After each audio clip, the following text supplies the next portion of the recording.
Welcome to the Artistic Mystic and Muse. I'm Nancy, your Mystical Muse. For those subscribers, welcome back.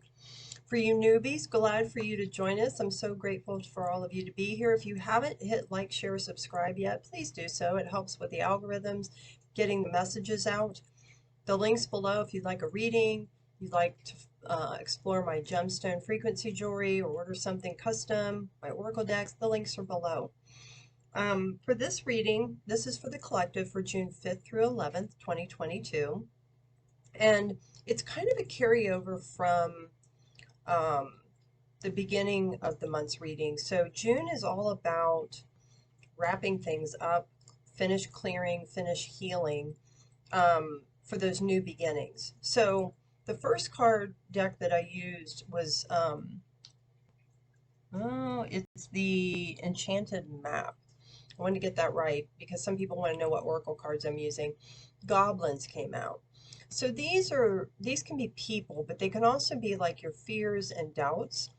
And we're trying to overcome those. That's part of what we're healing. That's part of what we're finishing, forgiving, to help us elevate, ascend to another level of not only how we view ourselves, but how we view others and situations that arise. So, yeah, the goblins.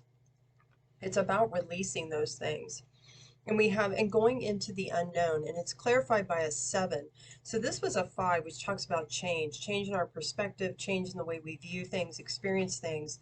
And 7 talks about connecting with spirit, trusting in the divine, the universe, God, to go forward, right? And this is, crows are one of my totem animals. I always call her the crow lady because she kind of looks like a crow in her black feathers.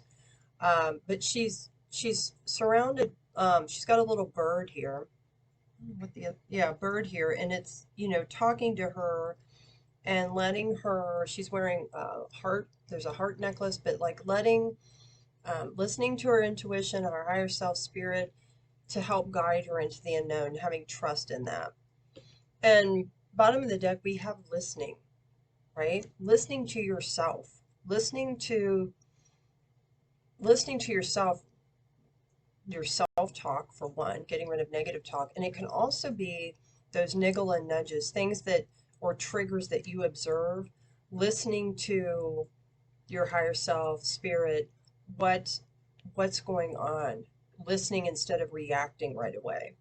And below that, we have ghost lands, and this talks about the past, letting go of the past, releasing the past. So that's what we're doing in June. That seems to be a theme so far. We also have from the shaman deck, we have woodwives. It says adaptability. So 6 and 4 is a 10. That talks about new beginnings, enlightenment, awakenings, being flexible, being adaptable, like the totem animal, the dragonfly. He hovers and moves at and gets different perspectives, right? How we are adapting to the change that we're experiencing and the changes we're making, and staying flexible, right? Not being rigid, not trying to control things, trusting in the unknown. Bottom of the deck, we have an 11, which is a divine number. It's an awakening number. It says deep quiet, meditation, and stillness. So that's another theme. You have to get quiet. You have to find time each day to be still, to connect and listening to those thoughts, those impressions. Sometimes people get words. Me talks, repairing the body, mind, and spirit, detoxifying your system, detoxifying them of thoughts. Can also be physical detox. A lot of times when this occurs, this releasing, pay attention to the foods you're eating, the type of water you're drinking. Are you putting in good, nutritional, healthy foods, preferably organic when you can get it, or afford it? But also, like I use detox water. It's lemon, mint, and cucumber. Taking a salt bath, even a shower, asking spirit to help cleanse your system, right? That's what that's about. And when you get quiet, getting your mind quiet is a form of detoxification. Yeah, galactic mushroom 24, understanding the divine matrix, that we are all interconnected. And when we heal ourselves and we perceive things differently, more from what's happening for me, to help with our personal growth, staying positive, keeping our vibration high. That goes out and affects everyone and everything. So it's not just a benefit for yourself, but that's where you have to start, right? We also have, from the energy oracle deck, we have fragmented energy. So there's this kind of happening where your shadow self, your triggers, the past, your energy may be a little fragmented. You may even feel a little wonky. That can happen too. But the idea is all this fragments, these puzzle pieces, start to come together when you heal, you align with your integrity, your truth, your focus. They start clicking into place. They don't click in consecutive order. Sometimes they're in clumps. That's what I've experienced. Things have happened at different times, but then over time, I've seen how they're now, more of them are all fitting together. So we want to fragment, heal your energy.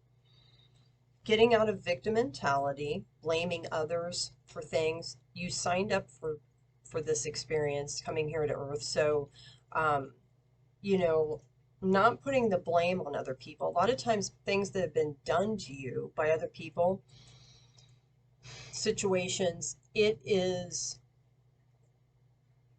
they presented that for you to transform, to heal, to gain wisdom and knowledge.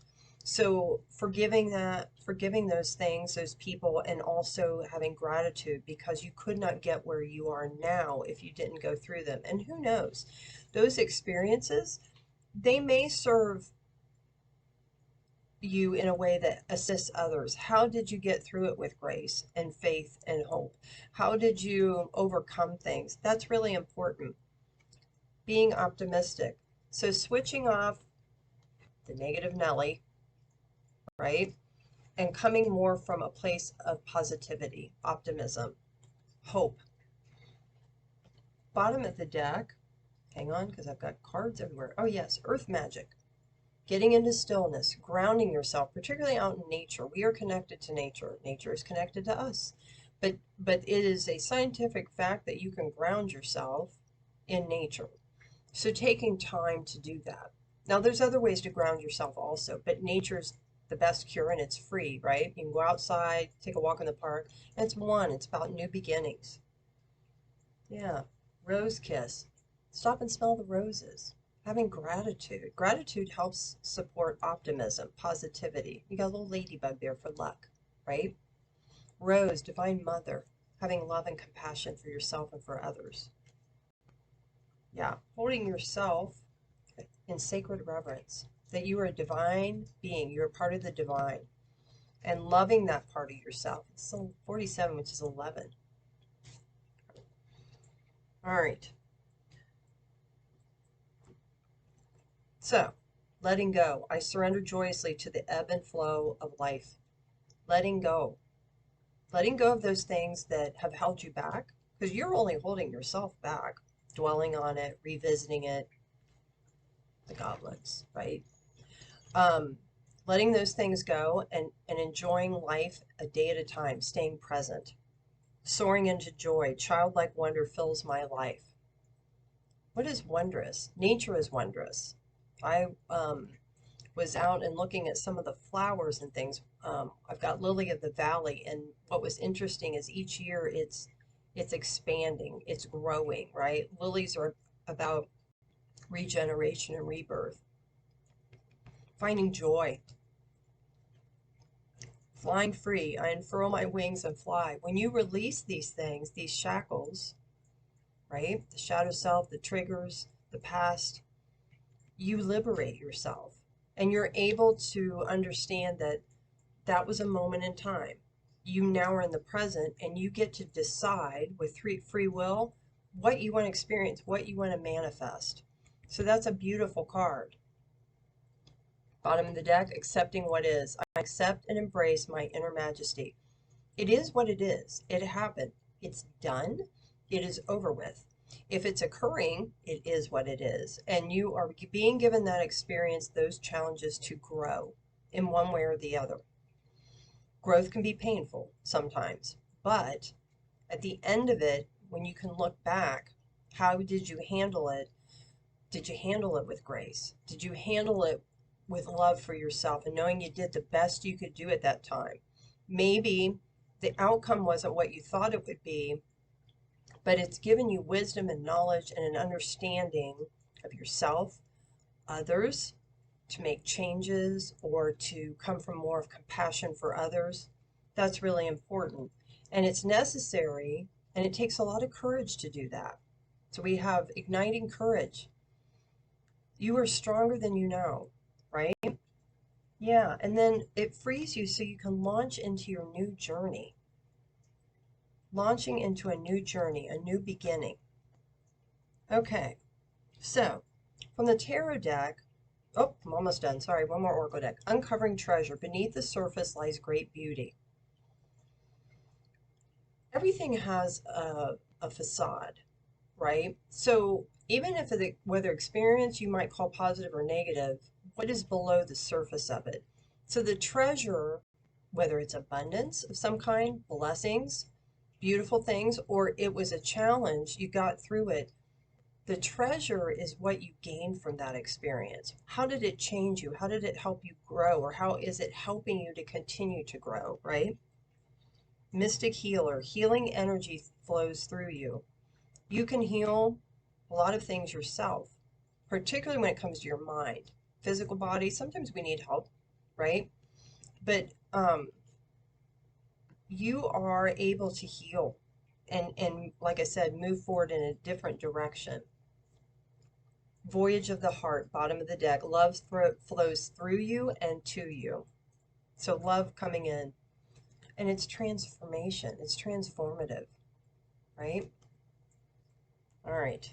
We also have shining through, right? Shining your light, being the amazing person that you are.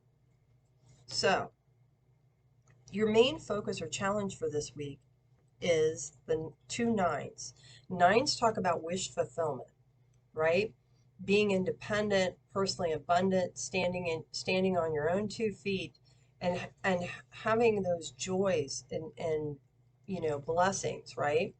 That is the challenge, to know that you can go after them, having the courage to go after them, but also that you're worthy of them. It's further clarified by the 7 of Pentacles. Start planting and nurturing those seeds. What are those things you want to manifest or create or do? Having the courage to do that. And it can be in a variety of levels, personal, professional, whatever that is for you. It can be in an activity or something that lights you up that you want to do. It can be maybe there's something in your relationships you want that you want to be different. How are you going to nurture that? How are you going to plant those seeds and go for that? Spirit's advice is the Page of Cups, coming sincerely from the heart and taking that step, going after what that cup is for you, a step at a time. Clarified by the 10 of Wands, letting go. This talks about end of a cycle. What are those burdens, things that you can let go of that no longer are needed to free you up? To free you up. If you follow Spirit's advice and do the work, the outcome is really good. We have the 3 of Cups, which talks about joy, celebration, happiness, and we have the Knight of Wands. Going forward and going after what it is that really excites you, what your passion is, right? And it's clarified by the Knight of Swords, going forward with your integrity, your truth, swiftly, not dragging your feet. That's the outcome. You're moving forward for victory, towards victory, whatever those victories are for you. Bottom of the deck, we have the Knight of Swords again, charging forward. Divinity flying over here, assisting with your sword of truth, integrity and knowledge, swiftly moving towards the Chariot, again, moving swiftly forward in balance for victory. Can't make that up. And the clarifying deck, we have the 4 of Wands. What gives you that stable life that makes you feel grounded, happy, joyous, right? This is also like an 1111, a gateway, a portal, going into that new beginning. You are the magician. You have all the tools you need to manifest what it is you want in life, and then taking a step at a time towards that. So have a great week. If you need anything else, let me know. Drop a link below, and we'll see you next week. Take care.